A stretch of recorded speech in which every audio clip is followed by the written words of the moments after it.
ভাস্কর্য ভাস্কর্য ভাস্কর্যের নামে পথে ঘাটে যেখানে সেখানে মূর্তি বানানো হবে, এটাকে বরদাস্ত করা হবে না। কোন মুসলমান মূর্তি বানাতে পারে না। আসসালামু আলাইকুম, সবাইকে স্বাগত করছি আমাদের নতুন আরেকটি ভিডিওতে। বরাবরের মতো আপনাদের সাথে আছি আমি আবু সুফিয়ান। আজকের ভিডিওটি খুবই ইম্পর্ট্যান্ট, তাই আপনাদের প্রতি অনুরোধ থাকবে সম্পূর্ণ ভিডিওটি কন্টিনিউ করার চেষ্টা করবেন। সরকার যখন রাষ্ট্রীয়ভাবে সারা বাংলাদেশে বঙ্গবন্ধুর ভাস্কর্য নির্মাণ করতেছে, ঠিক এই মুহূর্তে আমাদের দেশের হক্কানি আলেম ওলামারা ভাস্কর্য অপসারণের জন্য কথা বলতেছে, সরকারকে অনুরোধ করতেছে। এমন অবস্থায় একটা পক্ষ ভাস্কর্যের পক্ষে অবস্থান নিয়ে তারা আলেম ওলামাদেরকে প্রশ্ন করতেছে, ভাস্কর্য তো অনেক আগ থেকে বাংলাদেশে তৈরি হয়ে আসছে, এতদিন কেন প্রতিবাদ করা হয়নি, এখন কেন প্রতিবাদ করা হচ্ছে এবং ভাস্কর্য অপসারণ করার জন্য এভাবে আন্দোলন করা হচ্ছে? ভাস্কর্য ইসলামে জায়েজ না বলে ফতোয়া দেয়া হচ্ছে। ঠিক তাদের এই কথার জবাব দেওয়ার জন্যই আজকের এই ভিডিওটি। আজকের এই ভিডিওতে আমরা প্রমাণ করে দেব, শুধু আজ নয়, হক্কানি আলেম ওলামারা বহু যুগ আগ থেকেই এই ভাস্কর্যের বিরোধিতা করে আসছে, যার প্রমাণ আল্লামা দেলাওয়ার হোসেন সাঈদীর একটি বক্তব্য, যা আপনাদেরকে এই ভিডিওতে দেখাবো। আজ থেকে 20 বছর আগে এই ভাস্কর্যের বিরুদ্ধে প্রতিবাদ করে বক্তব্য দিয়ে আল্লামা দেলাওয়ার হোসেন সাঈদী মামলা পর্যন্ত খেয়েছে।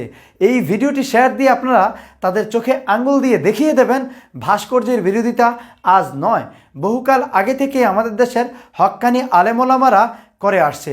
তো চলুন আল্লামা দেলাওয়ার হোসেন সাঈদীর ভাস্কর্য বিরোধী সেই জ্বালাময় বক্তব্যটি আমরা শুনে নেই। মুসলমানের পয়সা দিয়া মসজিদ নগরী ঢাকা, সেটাকে মন্দিরের নগরী, মূর্তির নগরী বানানো হচ্ছে। এইখানেই আমরা আপত্তি করেছি যে অমুসলিমদের মূর্তি ছাড়া এমনি যত মূর্তি তৈরি করা হয়েছে এগুলি রাখা হবে না। প্রশ্ন করেছেন নারায়ণগঞ্জের আপনার বক্তব্য নিয়ে মামলা হয়েছে, একটু আলোচনা করুন। সিলেটের মা বোনেরা দারুণ সচেতন, পত্রপত্রিকা পড়েন, খবর রাখেন। মামলা একটা হয়েছে, তবে এটা কোনো নতুন কথা আমি বলিনি, আমি পুরানা কথাই বলেছি। আমি সারা জীবন বলে আসছি এবং এটা বলতেই থাকবো। দুইটা বিষয় আমি কথা বলেছি। সেখানে ধরুন অন্তত 1.5 থেকে 2 লক্ষ লোক ছিল নারায়ণগঞ্জে মাহফিলে।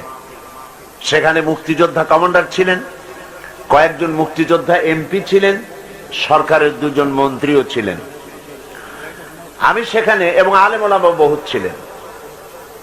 আমি সেখানে মূর্তির ব্যাপারে আমি নতুন কোনো কথা বলি নাই, পুরানা কথাই বলেছি। আমি বলেছি অমুসলিমদের পূজায় লাগে এরকম যত মূর্তি আছে, এসব মূর্তি ছাড়া হিন্দু, বৌদ্ধ, খ্রিস্টান তাদের পূজার জন্য যত মূর্তি লাগে, এ সমস্ত মূর্তি ছাড়া পথে ঘাটে গভর্নমেন্ট সরকারি খরচে যেখানে সেখানে যেসব মূর্তি তৈরি করেছে, এসব মূর্তি রাখা হবে না।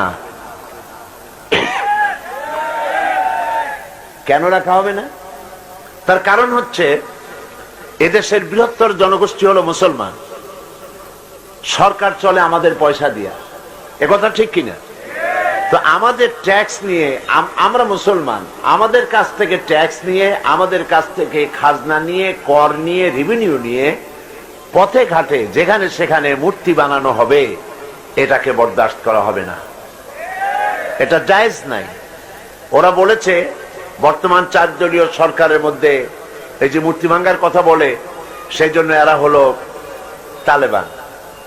তো মূর্তি ভাঙার কথা বললে যদি তালেবান বলা হয়, তাহলে পৃথিবীর প্রথম তালেবান হবেন হযরত ইব্রাহিম আলাইহিস সালাম, ঠিক কিনা? মুহাম্মদুর রাসূলুল্লাহ সাল্লাল্লাহু আলাইহি ওয়াসাল্লাম তিনি কি মূর্তি ভাঙেন নাই? কোন জায়গার মূর্তি ভাঙছেন? আল্লাহর ঘরের মধ্যে মূর্তি ঢুকাইছো কেন তুমি? তোমার নবী করিম সাল্লাল্লাহু আলাইহি ওয়াসাল্লাম কোন হিন্দুদের, কোন কাফেরদের তৈরি করা মূর্তি ভাঙছেন, তাদের পূজার জন্য দরকারিগুলি ভাঙছেন, এর কোন দৃষ্টান্ত নাই। কাজী মুসলমানের পয়সা দিয়া মসজিদ নগরী ঢাকা, সেটাকে মন্দিরের নগরী, মূর্তির নগরী বানানো হচ্ছে। এইখানেই আমরা আপত্তি করেছি যে অমুসলিমদের মূর্তি ছাড়া অমুসলিমদের মূর্তি ছাড়া এমনি যত মূর্তি তৈরি করা হয়েছে এগুলি রাখা হবে না। ওরা এটার ব্যাখ্যা দিয়া ভাস্কর্যের নামে স্বাধীনতার যে সমস্ত যা বানানো হয়েছে সব সাইডি ভাঙিয়ে বেড়াইতে বলছে। একথা ঠিক নয়। আপনি ভাস্কর্য, ভাস্কর্য এটার বাংলা কি হবে? না, বাংলা এর ইংরেজিটা কি? স্ট্যাচু। স্ট্যাচু তো স্ট্যাচু স্ট্রাকচার, স্কাল্পচার। এখন এই স্কাল্পচার যেটা, সেইটা আপনি বিভিন্ন আকৃতিতে মানুষের ছবি বাদ দিয়ে যেমন খুশি তেমন আঁকা বাঁকা উঁচা নিচা একটা কিছু আপনি বানাই দিলেন, যেমন গুলিস্তানের মোড়ে ঢাকায় করা হয়েছে। সৌদি আরবে এরকম বহু ভাস্কর্য আছে, কিন্তু মানুষের আকৃতিতে একটাও নাই। মানুষের আকৃতি, প্রাণীর আকৃতি বাদে বাকি আপনি এগুলি করতে পারবেন এরকম। কিন্তু মানুষের আকৃতি দিয়ে যদি বানান, তাহলে নবী করিম সাল্লাল্লাহু আলাইহি সাল্লাম বলেছেন, কেউ যদি আল্লাহর সৃষ্টির অনুরূপ প্রাণী যদি তৈরি করে, তাহলে কিয়ামতের দিন আল্লাহ পাক তাকে বলবেন, তুমি এটার মধ্যে জান দাও। তুমি তো এই মূর্তিটা বানাইছো, এই মানুষটা বানাইছো, এই কুত্তাটা, এই ঘোড়াটা এটা বানাইছো, এর মধ্যে তুমি জীবন দাও। সে জীবন দিতে অক্ষম হবে, পানি জীবন দিতে সে অক্ষম হবে। তখন আল্লাহ পাক ওই মূর্তিটা যে বানাইছিল তাকে এবং মূর্তিটা দুটোকেই একসাথে জাহান্নামে নিক্ষেপ করবেন। নাউযুবিল্লাহি মিন যালিক। আমি যা বলেছি কোরআন হাদিস থেকেই বলেছি, কোন মুসলমান মূর্তি বানাতে পারে না। মূর্তি বানানো মুসলমানদের জন্য সুস্পষ্ট ভাবে হারাম, নিঃসন্দেহে হারাম, এই কথাটা বলেছি। 2 নম্বরে বলেছি ফতোয়া। বলেছি কোর্ট দিয়ে ফতোয়া নিয়ন্ত্রিত হবে না, ফতোয়া দিয়ে কোর্ট নিয়ন্ত্রিত হবে। ওরা বলেছে আমার এই কথা দিয়ে নাকি আদালতকে অবমাননা করা হয়েছে। যারা বোঝে না তারা এরকম বলে। আমার কথা দিয়ে আদালত অবমানিত হয়নি, আদালত সম্মানিত হয়েছে। কিরকম? ফতোয়াটা কি? মা বোনেরা খুব লক্ষ্য করুন। ফতোয়া এইটা কোন মেম্বার, চেয়ারম্যান, মসজিদের মুয়াজ্জিন, ইমাম, মৌলবী, ফতোয়া এদের ব্যাপার নয়। ফতোয়া বিষয়টা আল্লাহ। বলুন তো ফতোয়া বিষয়টা কার? আল্লাহ পাকের। সূরা নিসার 136 নম্বর আয়াতে আল্লাহ পাক বলেছেন, ওয়াস্তাফতুনাকা, হে রাসূল আপনার কাছে ফতোয়া চাওয়া হয়। কুলিল্লাহু ইফতিকুম, বলুন আল্লাহ ফতোয়া দিচ্ছেন। তাহলে ফতোয়া বিষয়টা কার? সবাই বলেন তো। আল্লাহ। এখন ফতোয়া জিনিসটা কি সেটা আপনারা বুঝুন। ফতোয়া জিনিসটা হলো, যেমন ধরুন একজনের একটা মেয়ে আছে আর একটা ছেলে আছে। ছেলেটা যুবক সুদর্শন, মেয়েটাও যুবতী এবং সুন্দরী।